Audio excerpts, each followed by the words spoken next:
Hello parents, and welcome to the Hallberg Country Club Junior Golf Program. It is indeed our pleasure to have your children, your junior golfers involved with our junior golf program here at Hallberg Country Club. It is indeed our pleasure to have you helping us out with that. In my 18 years here working with the juniors at Hallberg Country Club, the one thing that I know for certain is that the more parent involvement that we have in our program, the better our program is and the more your kids will get from it. So thank you beforehand for your involvement in our program. Your input is always welcome. And again, thank you for helping us out. Our goal with your juniors is, in our mind, to teach them the greatest game ever invented. A game that hopefully they can play for the rest of their lives. A game that they can play with not only their parents, but hopefully their children someday, and hopefully someday they'll be able to play with their grandchildren. It's a game that teaches a lot of life values simply just by learning how to play the game itself. And a lot of those values we find in the history and the etiquette of the game itself. So each Tuesday, in order to try to get some of the real-life golf experience to them, we have what's called our Junior Play Day, where we try to get the juniors on the golf course. And we certainly feel with our younger ones especially, we need a lot of parent involvement in that. To try to get them out on the golf course so that they're in a safe and learning environment, we need your help, and that is the purpose of this video today. We also recognize that some of our parents don't have a whole lot of golf experience. We have a lot of parents out here that work with our junior golf program that play golf every day and know a lot about golf, but we also have parents that have never played golf and are new to the game. And so sometimes those parents have told me in the past that they don't feel comfortable out there. It's hard for them to communicate a lot of what we want them to learn out there if they don't know it themselves. So what we're going to do today is hopefully bring you up to par. We're going to try to teach you some of the things that we think are important for the kids to learn out on the golf course. And the way we're going to do is kind of go step by step what we do here on Tuesday morning, really from the time you walk down the hill to the main circle to start our junior golf day experience.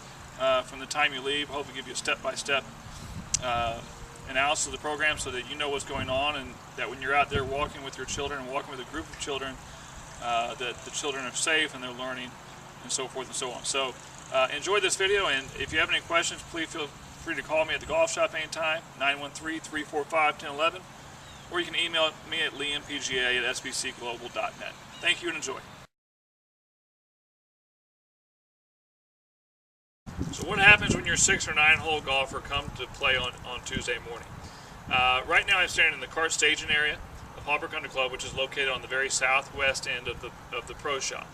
And typically this is where we stage our carts for members to go play, but on Tuesday morning what we'll have here behind me is different 6-foot tables with tablecloths spread out with behind it these little shepherd's hooks with these signs on it. This right here is the 9-hole sign.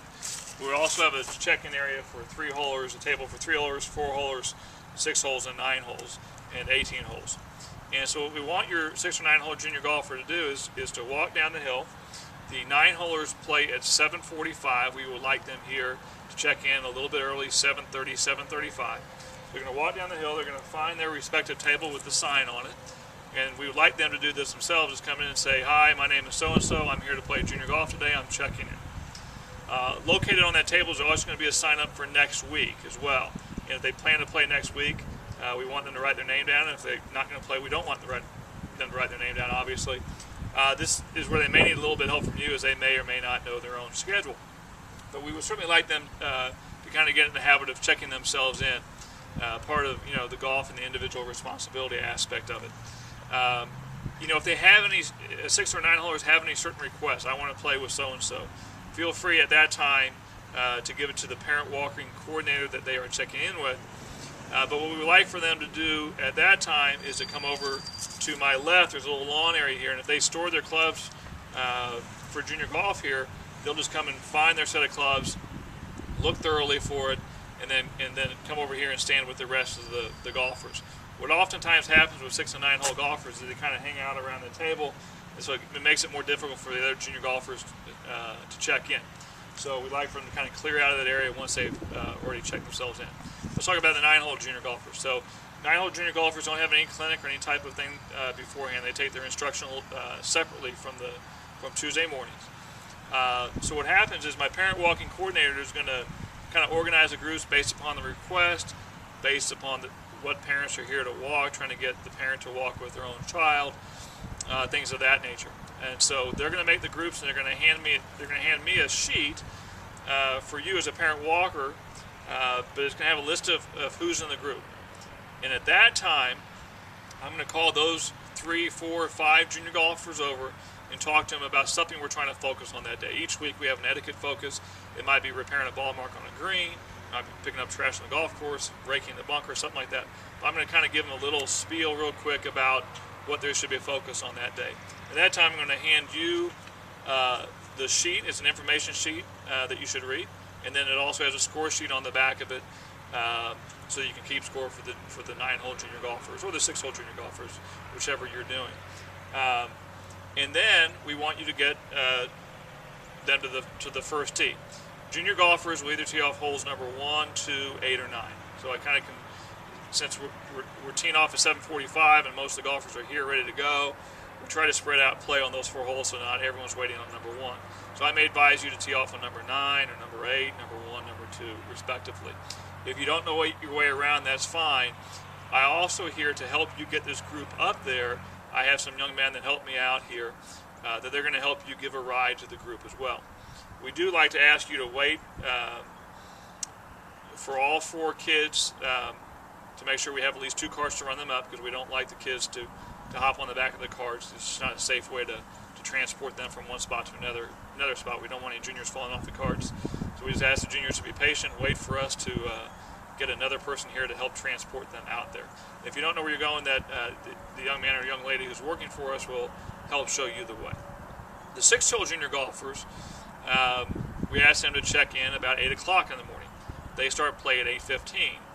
But we will have right down below us, there's a little putting green here, and I or one of the other members of the golf staff, after they've checked in, after they've found and located their golf clubs, we ask them we'll give them a little bit of either a contest or a little bit of a rules clinic, or maybe a little bit of an instructional clinic that day. They also take their instructions separately and at a different time, but it's just a little quick clinic that we like to do with them.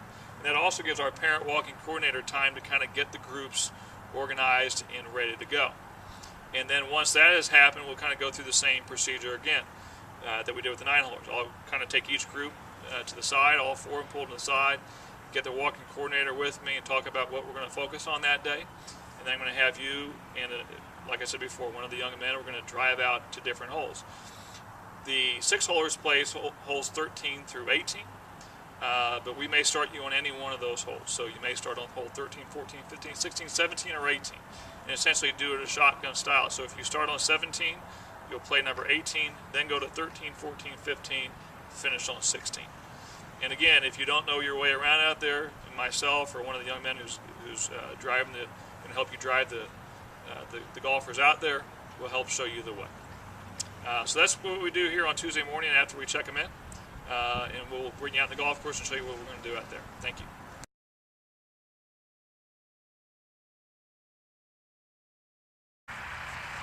So we're out here on the golf course now. We're going to start to talk about running the juniors through the golf course and making sure that they do it safely and make sure that they are also prepared to play golf. Now, I'm going to start talking about 6-hole golfers here for 1 second. The 6-hole golfers play holes 13, 14, 15, 16, 17, and 18. Like I said before, they may not start on 13 every time, but those are the holes that they will play. On holes 14 through 18, they're going to play from the red stake. So you see something similar to this out in the fairway.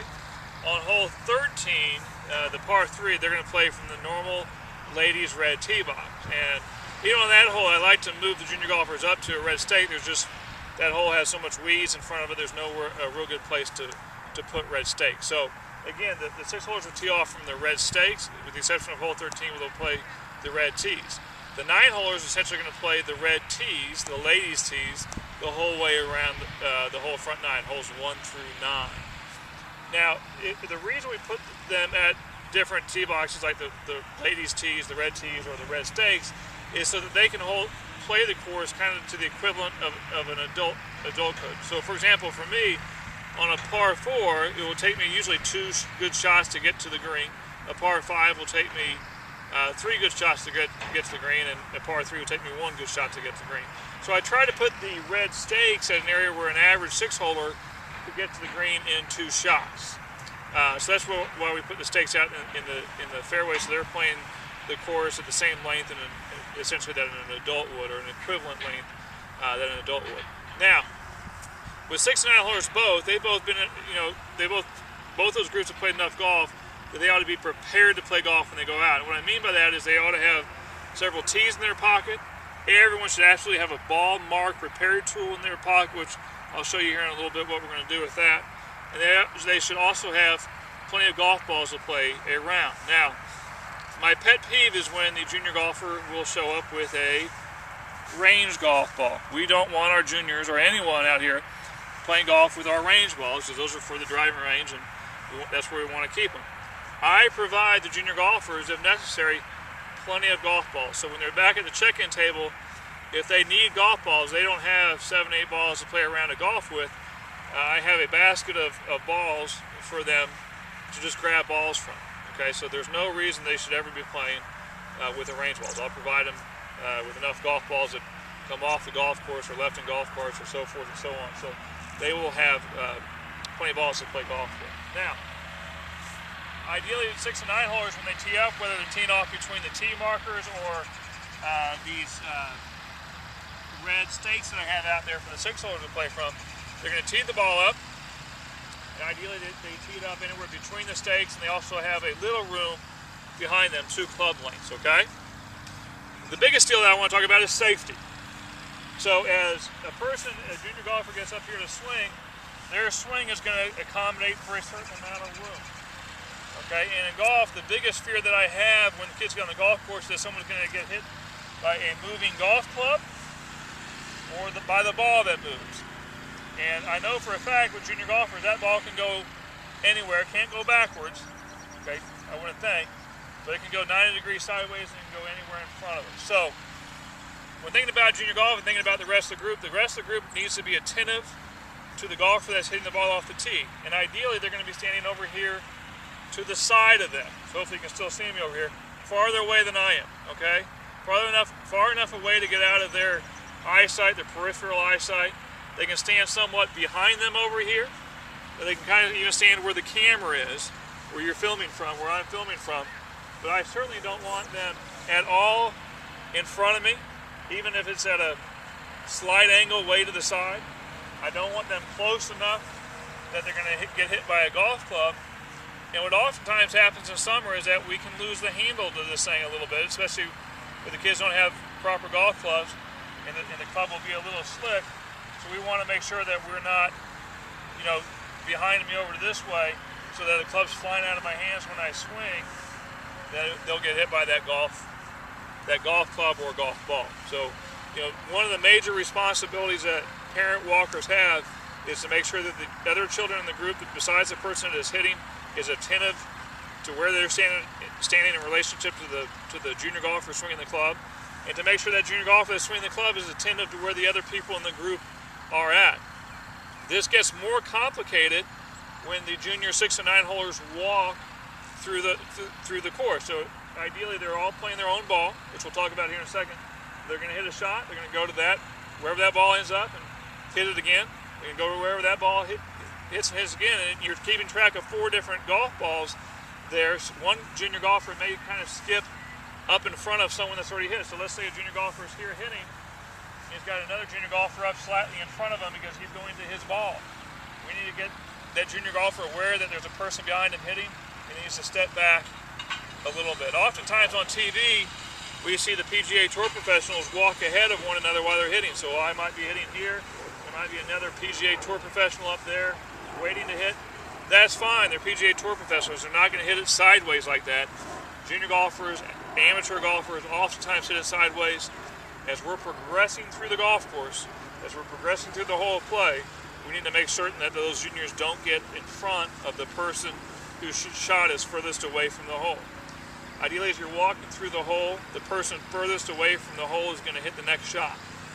Okay, so the other junior golfers have the balls in front of them. We don't want them walking up there. They need to make sure that they stay behind.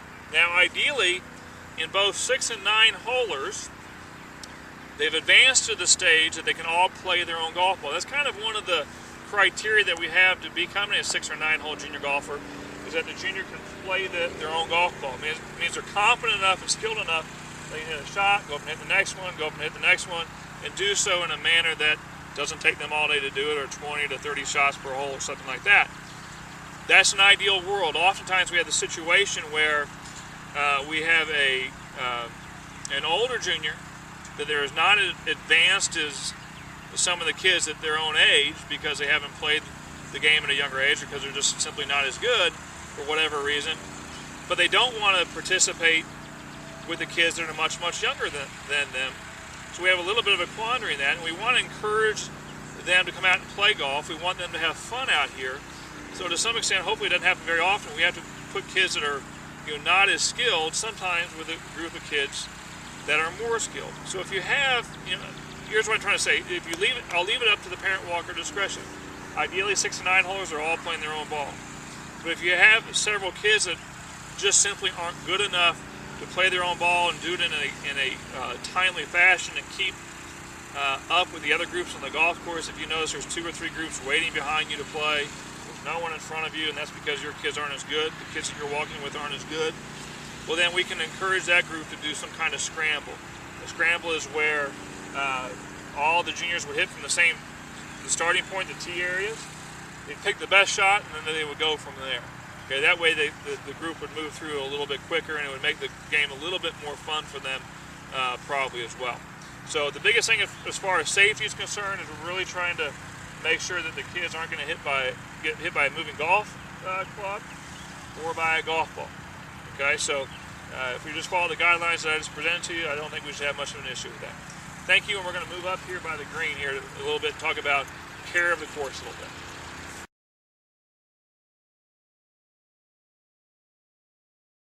All right, so we're still out here on the golf course.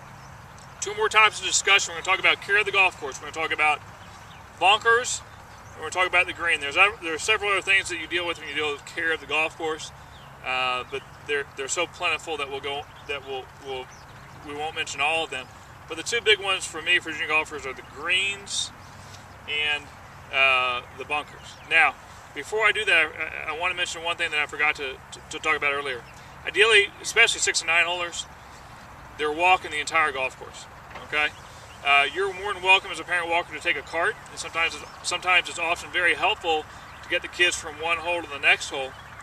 But ideally, even with the 3 holers and 4 holers, 6 holers, 9 holers, they're walking the golf course themselves. You can use a cart and you can take it along with them. If carts are off the path, you can get the cart over in the fairway, not near the tee boxes, not near the greens, but you can get the cart in the fairway. But ideally, the junior golfers are walking the hole. And if you have a big gap from one green to the next tee box, you're more than welcome to take the kids on the cart safely and then transport them to the next hole. But during the hole, we want those kids walking as much as possible. Okay. Now, we're going to talk about bunkers. Now, this is a pretty traditional bunker. If you notice, it's got a high side near the green, a low side away from the green. Okay, and we have both fairway bunkers and green side bunkers here at Hallburn. But a couple things to note. Ideally, what happens when you hit a ball in a bunker, you're going to get in there and you're going to dig your feet around, you're going to hit the shot, and so you're going to disturb the levelness and the levelness of that sand. It's not going to look as pretty when you get down in your shot as it did before. And so oftentimes the next golfer, when they hit a shot in, if the person before them hasn't taken care of or raked the bunker thoroughly, their ball may roll into a footprint or the area that you've taken your shot out of, and so that's not really fair to the next golfer. And so one piece of etiquette that golfers always follow is that when you hit a ball into a bunker, you leave it nice when you leave. Now, every bunker has at least one rake near it, or multiple rakes near it, but at least one. And what we try to do when we get in the bunker is always enter the bunker on the low side. So advise your junior golfers to do that. We never want a junior golfer walking down that hill right there, because as they step down that embankment, it's really going to disperse a lot of sand that's very difficult to go and replace. Okay, it takes a long time and kind of a skilled bunker raker to be able to do that. So we always want the junior golfer to enter the sand pit, or the sand trap, excuse me, on the low side. Carry the rake in their hand. They're going to get in here and put the rakes to the side of their ball. They'll walk in, and it's absolutely fine the junior golfer digs their feet in. That's what they're ideally supposed to do. Okay, they're going to hit their bunker shot. And I'm glad I hit a good one for the video. And now what we want them to do is we want them to walk out almost exactly the same way they walked in, or they're going to follow their footprints out. They're going to grab their rake. They're going to rake both back and forth, trying to do a good job of smoothing the bunker out, make it nice and smooth again. Fill any holes, rake it both backwards and forward to level out that sand and walk out their footprints. You know, if the kids in here walking all around, they're going to spend an hour raking this bunker. So we want to make it real simple for them. In and out, take the bunker, take the rake, and put it just inside the bunker, right like that. So again, real simple, in and out on the low side. You know, cover up the footprints and walk in and out on the same line, so you're not spending all day raking the bunker. Now we're going to go to the green and we're going to talk about the things that all junior golfers should be aware of.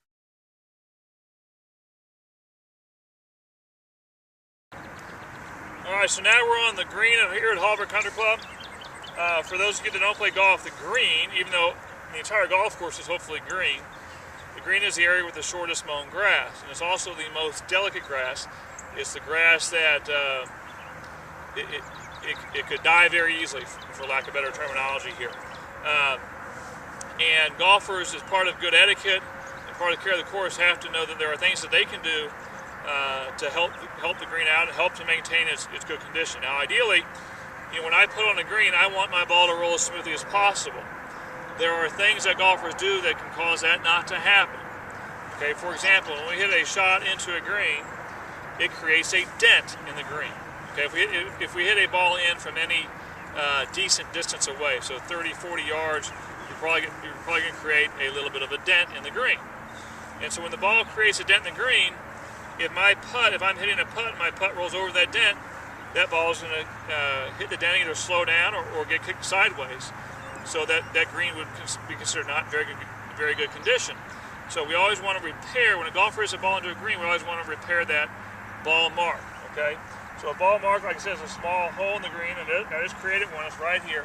That's not a great close-up, but essentially what I want to do, there's a little circular hole right here, a circular dent. I want to take my ball mark repair tool and go around the edges of it. So I'm probably like a 1/4 inch on the outside of the little crater that's created. I stick the tool into the ground and I push inward. Okay, now I do that 4, 5, 6 times. I go around all the way around the edge of it and push inward. And that will bring the grass in, so there won't be a dent there anymore. And then I take my putter or my foot and I tap down to try to make that level again. So now this little dent here has been repaired. And so if my ball or someone else's ball rolls over that dent, it should ideally roll smoothly. So not only is that good for care of the course, we find out in golf that when we leave dents unrepaired, they take a long time to repair themselves. This little area that I just repaired right there, you won't even notice it in a day or two. It'll be completely clean again. The grass will grow back better. If it's left for 24 hours, it's not repaired, you'll see a brown spot there, a little dent, a dead spot there for a period of a week to 2 weeks. So it's always something for the look and care of the golf course. We want to repair those ball marks. Now, secondly, with junior golfers, and we won't go into everything here. We're not going to talk about tending the pin and marking your ball, because hopefully as golf professionals we'll cover some of that when we instruct them. But the other thing, especially with the younger kids, especially with the 3 and 4 holers, we still see it in the older kids too. Pick up your feet. Okay, we see a lot of scraping of the greens because we're wearing these spikes to keep our traction. At the same time, if we're dragging our feet like kids are prone to do, they can really kind of scar the greens. And so after junior golf's over with, the members will come in on Tuesday and say, hey, the kids were right around the hole and they were scraping up the whole area. So it makes that scrape makes it difficult for them to roll the ball smooth to the hole, and then secondly, it just looks ugly and looks poor. So that's one of the things that in the history of our program we still need to do a better job of, is getting these kids, and that's hard, getting these kids to pick up their feet around the green without dragging their feet and scraping up the green, especially around the hole. Okay, and when they hit the ball into the hole, I will brag on myself real quick. That's the bunker shot I hit. When they hit the ball into the hole, which I just missed. Okay, we don't want to go digging it out with the pin or with the golf club. We want to pick the ball out of the hole. Okay, so that pretty much concludes the 6 and 9 hole group. When you get done, you want to turn your scorecards in, because we try to keep track of what the kids shoot throughout the year to keep their progression. So if they play their own ball, 6 and 9 holers play their own ball around the golf course, we want to know their score. We'll post it on a scoreboard. 3 and 4 holers, I still want the information to come in from the parent walker as opposed to what the group shot. But you're playing more scramble, so it's hard to keep track of the score there. If you have one of your junior golfers that exhibited poor behavior, great behavior, let me know that as well.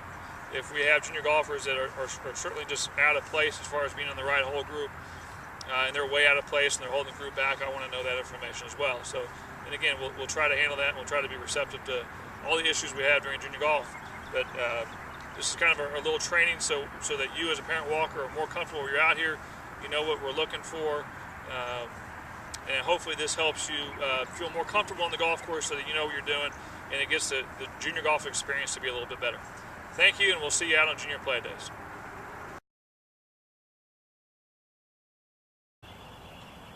So here we are finishing up this video. I can't believe I almost forgot the most important thing. So when your children get done playing golf, if they're a 6 or 9 holer, we like for them to hand in their scorecard to us. Like I said, we'll have a scoreboard, we put up their scores.